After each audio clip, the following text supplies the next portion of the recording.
Вярвам, че всеки един има какво да сподели и тази малка мисъл или частичка от неговия свят може да разпали друг човек.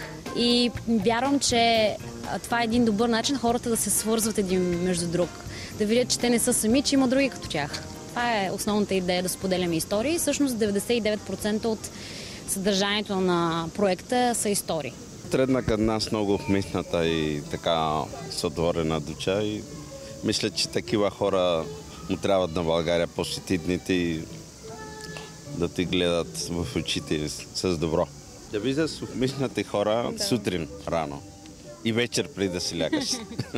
Може би 1% ми отказват. Забелязала съм, че човек като се усмихва и като е супер позитивен и хората винаги откликват много положително. Попитали дали сме от Русе, дали сме от Пловдив. Какво е общо между България и Куба, какво харесваме един в друг. Между България и Куба връзката е бирата. Отговорите веднага са отразени в блога, а търсенето на герои продължава с още една интернационална двойка. Какви въпроси ще зададе, зависи от конкретната ситуация, но разговорът никога не е повече от няколко минути. Илина никога не пита за имена, но обикновено хората след това сами се отбелязват, когато потърсят снимката си. Нашата връзка е много интересна, защото сме много различни. Аз от Китай, той от България, които също са като две различни планети. Различията ни помагат да виждаме двете страни на всяка ситуация. Не всяка запечатана история обаче е за любов. Момче, което на 15-16 години започва да взема наркотици, тотално съсипан живот.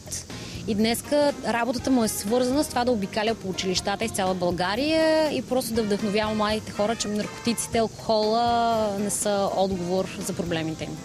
Героите на Илина със сигурност имат способността да вдъхновяват. Особено ако чуете за 11-годишното момче, което тепърва започва да се образова. Една от неговите преподавателки много го вдъхновява да започне да учи английски език. И оттам той се запала по история и днес той има много успешен бизнес, който развива между два континента и е много популярен в областта, в която се развива.